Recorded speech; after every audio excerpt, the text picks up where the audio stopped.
Welcome back to more Professor Layton and the Curious Village. I hope you are enjoying the series. I don't know if I have much else to say. Let's get straight to it. I'm going to take this left path. And there are going to be hidden coins here as always. One right there. One right here. And one in this little basket. Very good. And let me talk to this fine gentleman here. My God, look at that chin.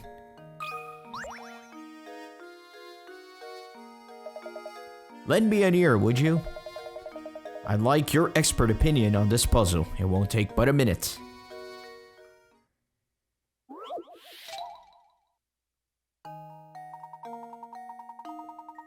A father and son are chatting when the son poses this question. Dad, I'm 22 now, but just how old are you? The father replies, you want to know how old your old man is, eh? Well, I'll tell you what. I'm as old as your age, plus half my age. How old is the father? So, let me pull up my other screen here. And what are we doing? So, the son is 22. And then the dad is as old as your age, plus half my age. Okay. So, X is going to be the dad's age. And that's going to equal... I'm as old as your age. So 22 plus half my age. Plus 0.5x. Okay, and we should be able to solve for x here using a little bit of algebra. So we should do... We subtract the x value from each side, so this would equal 0.5x equals 22, and then we can divide x equals 22 divided by 0.5. My fingers are going all over the place here. So x equals 44, so his age should be 44. So half of 44 is 22, plus 22 is 44. Yeah, so let me go ahead and input my answer here. It's kind of hard to do the 4. I guess they kind of want you to do it like that. There we go. You just gotta be quick. No! It's the hardest part of the game is typing these little numbers. There we go. Another puzzle solved. Very good. That's right. Half of your father's age plus the son's age should give you the answer, which means that half the father's age must be equal to the son's age. The son's 22, so the father must be 44. Maybe I complicate this too much by trying to bust out the algebra, but at least I know I'm getting to the right answer. I guess I was right on track all along. Thanks for your help, boys. Sorry for taking up so much of your time. I'll let you get back to what you were doing. Good day. And another Gizmo here. And I believe there is a hidden puzzle right here. We seem to have stumbled upon a hidden puzzle here, Professor.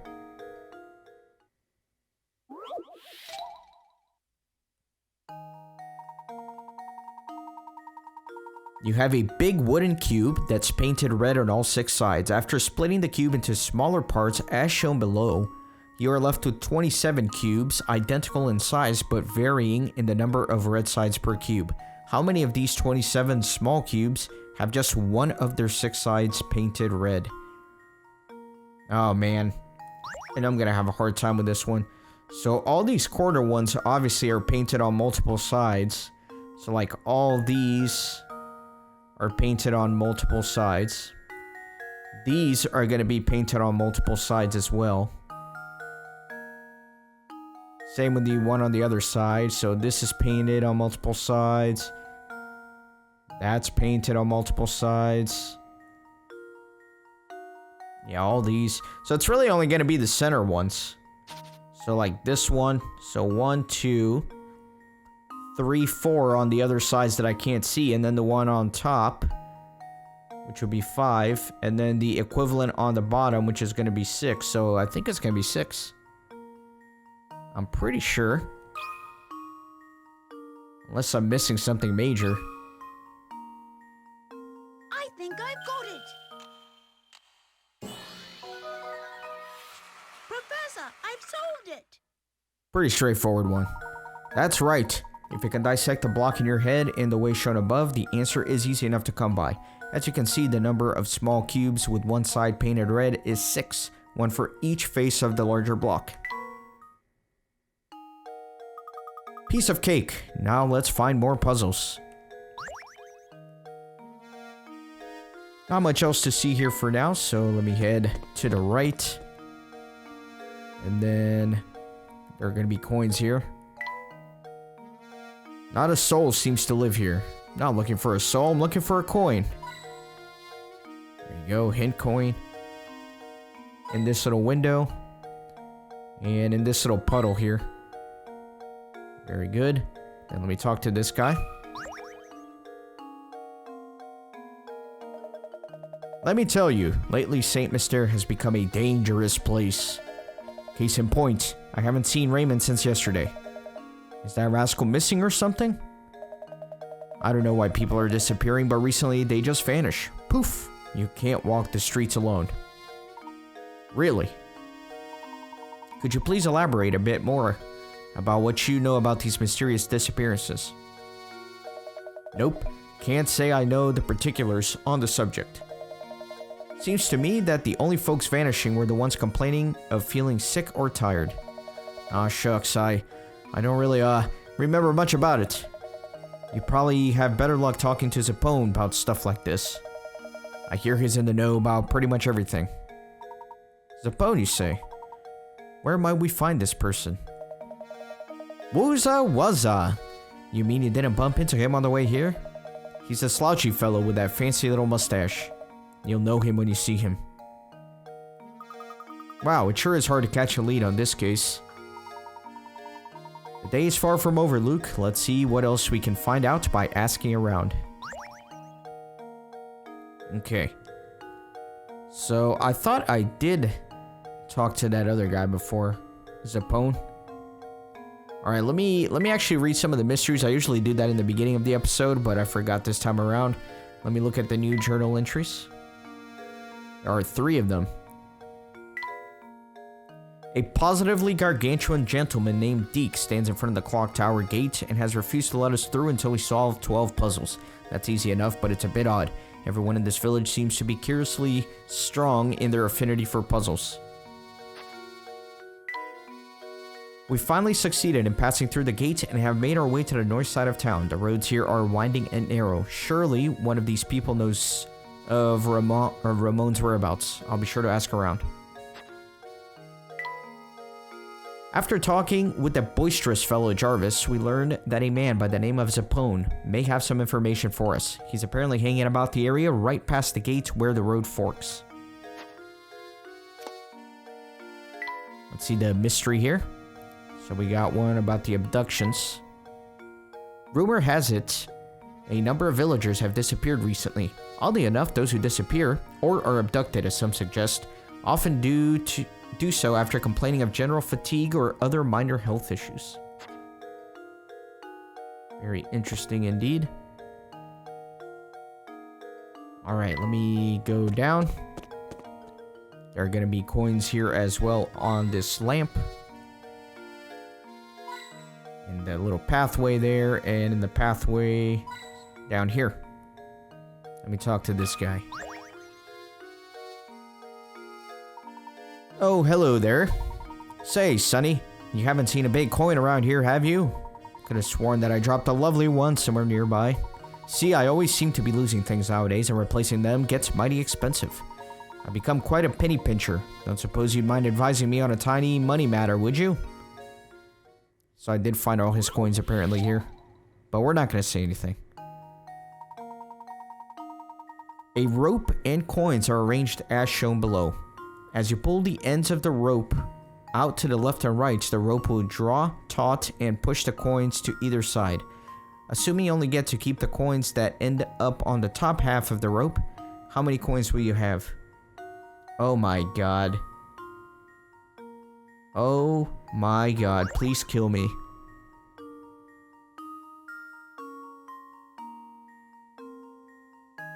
On the top side of the rope. Is it as simple as counting the ones that are actually above it? I think it is. Well, actually, I'm just gonna follow the rope. So this one would be on the bottom. I'm just following the rope with my eye here, imagining what it would look like if it's taut. So this one would be on the bottom as well. This one would be on the bottom. I am just tracing this rope. This would be on the bottom. As with this one. As with this one.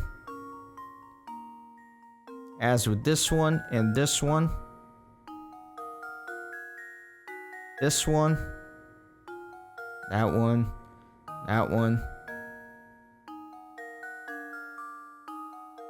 This one would be on the bottom as well. Oh man. This is very tricky. This little swirl here on the bottom left is kind of screwing me up.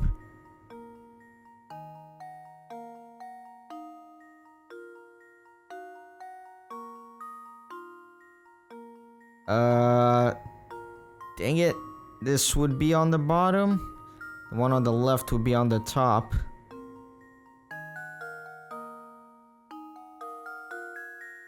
This would be on the bottom. This would be on the bottom. This would be on the bottom.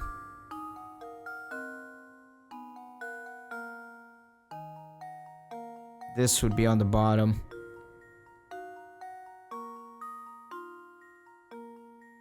Oh my god. This would be on the bottom. So with this one.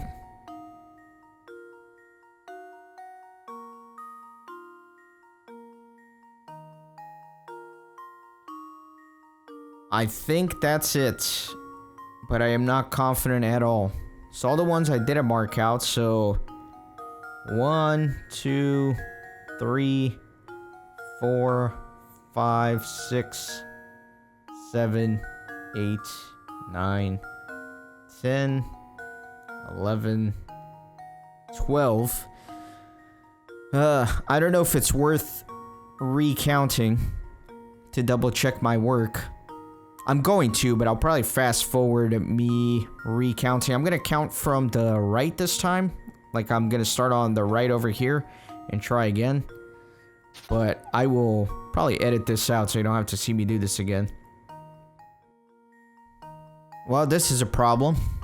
I recounted from the right and it looks like a lot less. So 1, 2, 3, 4, 5, 6, 7, 8, 9. God, not even close. So I got 12 and then I got 9. So I can't trust either of those answers. Oh god. Now what? I don't want to keep doing this. It's driving me nuts.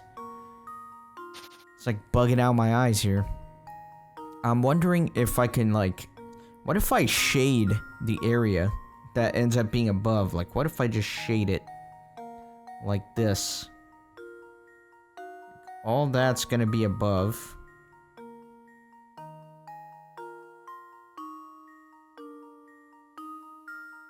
All this is gonna be below.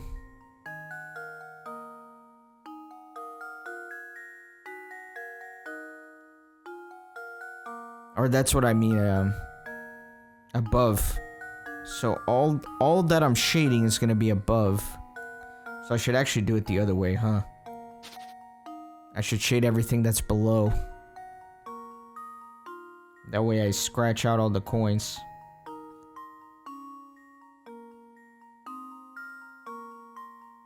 All this is going to be below. Right? I think so. All this is below. I can't go down as much. It's about as low as it lets me color, unfortunately. So, all this is below.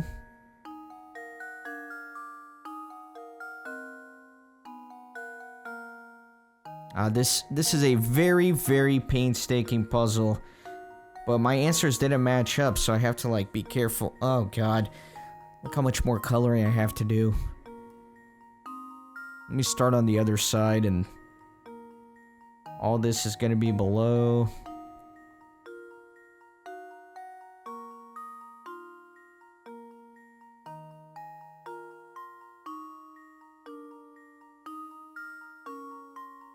All that stuff.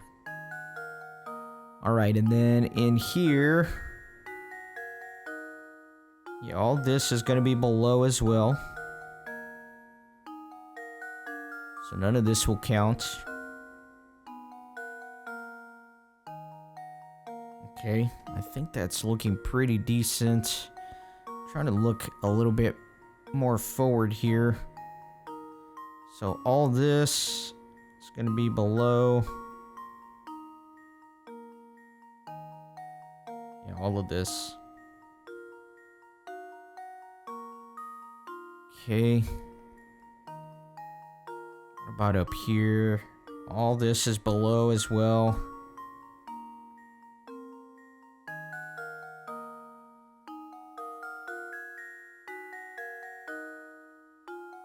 I hope this isn't driving you guys nuts, but there's just like no other way to do this.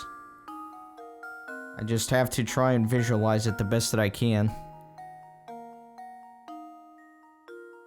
And it helps to just shade it in. All that's below.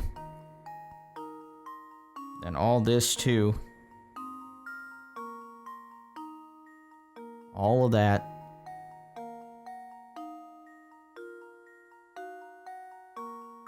All of these. That will all be below. Oh man. And then up here, this is gonna be below.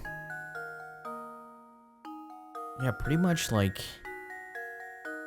all of this.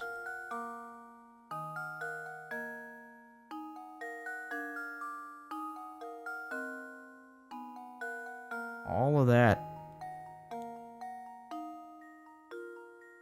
All of these as well. Okay, so I think that's it, right? Except, yeah, down here is also below. I just have to mark out that one little dot. It's just hard to paint in that area. Okay, so what are we stuck with? 1, 2, 3, 4, 5, 6, 7, 8, 9. Okay, so I got 9 twice. I'm gonna go with 9. I am not doing this again. Unless I get this wrong, which will make me cry. There we go.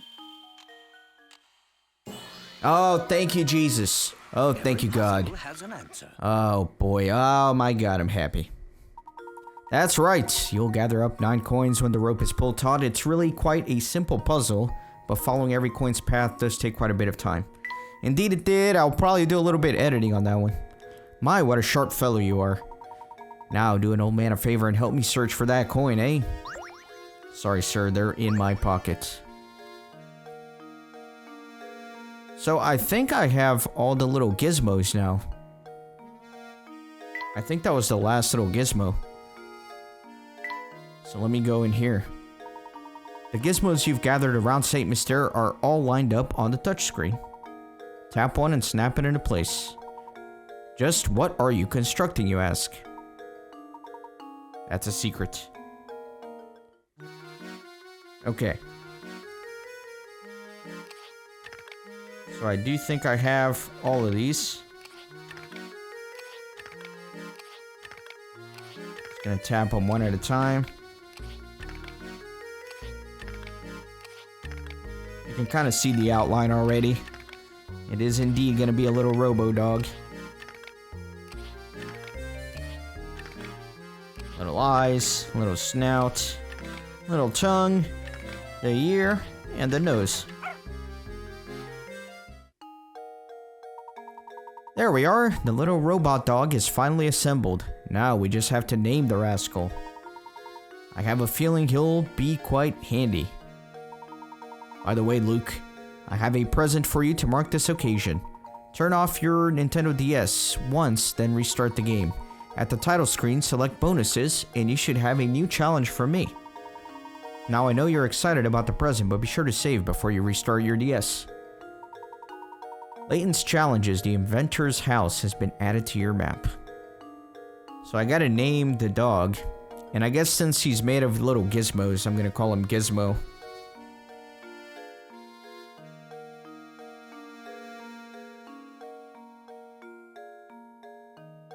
There you go, Mr. Gizmo.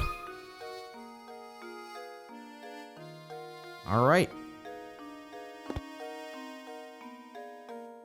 So now let me talk to this guy again. Oh, let me bug you for a minute there, Sonny. I'm all turned around on this one issue, and I need someone with a level head to help me out. See, it all started a while back when I was on vacation and bought this camera case. I think that sneaky sales clerk swindled me out of a few dollars. Hopefully it's not like the last puzzle. That one drove me nuts. While walking through a market on vacation, you notice a small stand selling cameras. A camera and case set is selling for $310. The seller tells you that the camera costs $300 more than the case itself, and that the case costs the price of the set minus the cost of the camera. You decide you'd rather wait on buying the camera and opt to buy just the case alone.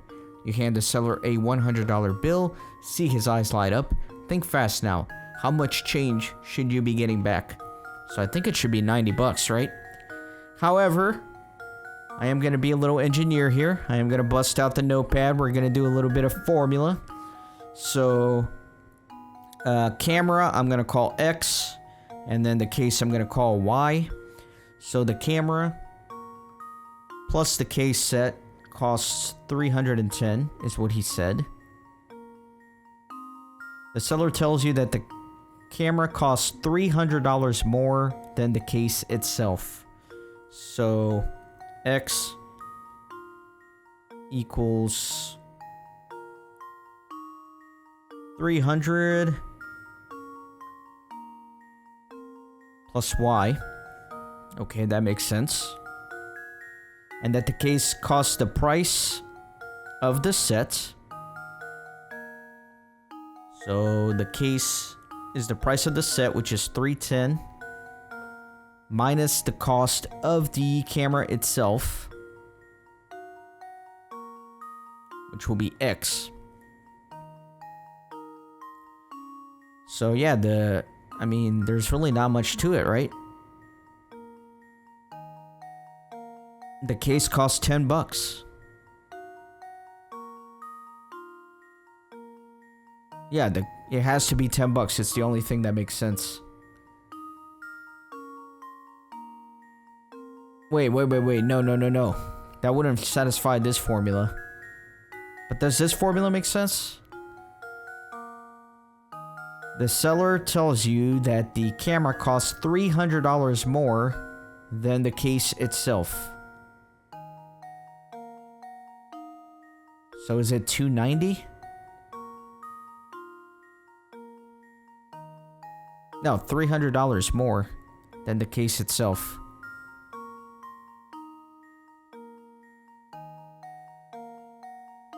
Yeah, no, this formula's right.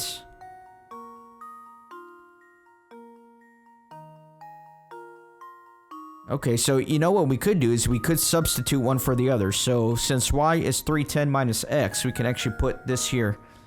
So 310 minus X. There you go.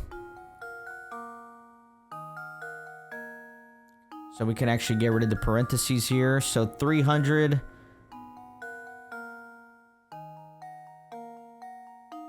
No. Let me keep this for now. So, yeah, let me Let me move this, actually. Let's do the algebra. I might be complicating it again, but I just kind of like doing it this way, okay? So we're going to do x minus 300 equals 310 minus x. So then I am going to add x to the other side. So let's do 2x minus 300 equals 310. And then I'm going to add 300 to that side. So we're going to do 2x equals 610. And then we're going to do x equals 610 divided by 2. So we're going to get x equals 305. Okay, so the camera is $305. And then we can plug it in to the other formula. So let me get rid of all this. And then we can plug it into this. So 305. So y is 5. So the case should only cost $5. See, so the algebra helped out because my initial instinct was that the camera cost 300 and the case cost 10. So all that work paid off. So the case should cost $5. And you gave him a $100 bill. How much change should you be getting back? So 100 minus 5 is 95. I should be getting 95 back.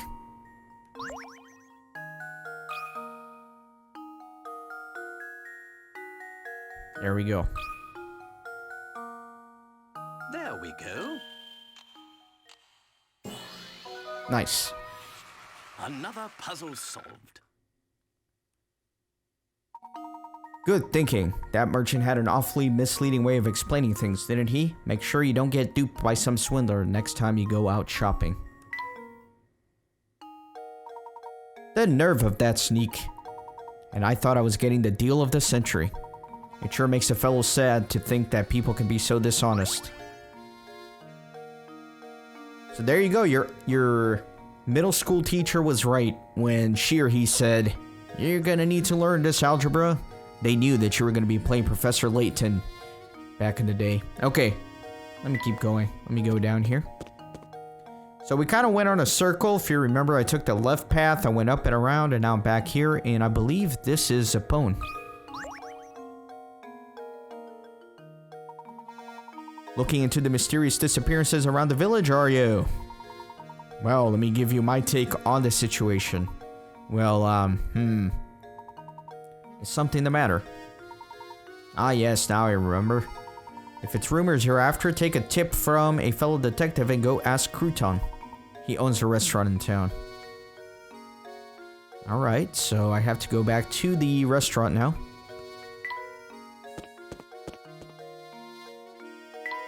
Let me leave. You're looking for the restaurant now? It's not far. Just head a little to the west of here. But before you run off again, I've got a tip for you. If you want to experience all that St. Mister has to offer, you can't just run from point A to point B. Take some time to explore the city from corner to corner. You'll be glad you did. Much appreciated. We'll be sure to give that a try. Come, Luke. We have work to do. So I'm going to take this guy's advice. Instead of going directly to the restaurant, I'm going to go back in the clock tower. And looks like there is Miss Lucy here. Hey, mister. I've got a neat puzzle for you. If you solve it, I'll tell you a really big secret.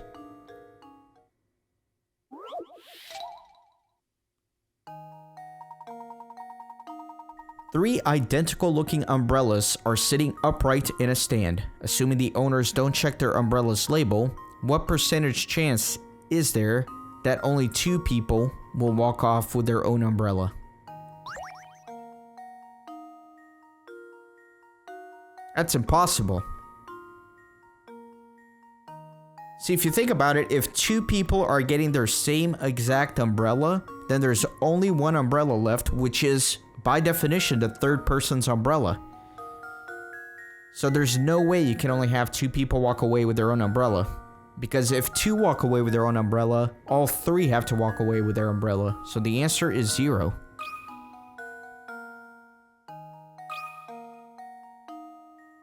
Luke, here's my answer. Yeah, pretty straightforward one. Another puzzle solved. That's right, if 2 people manage to grab their own umbrella, the third person is left with only 1 umbrella to take, her own. It's impossible for only 2 of the 3 to pick up their own umbrellas. Wow, that was fast. Okie dokie, ready to hear my secret? You know Lady Dahlia, right? Well, turns out she's not as mean as people make her out to be. In fact, I bet she's a really nice lady. I bet you 1,000,000 pickerats. So this one, let me give the blue bed to Luke.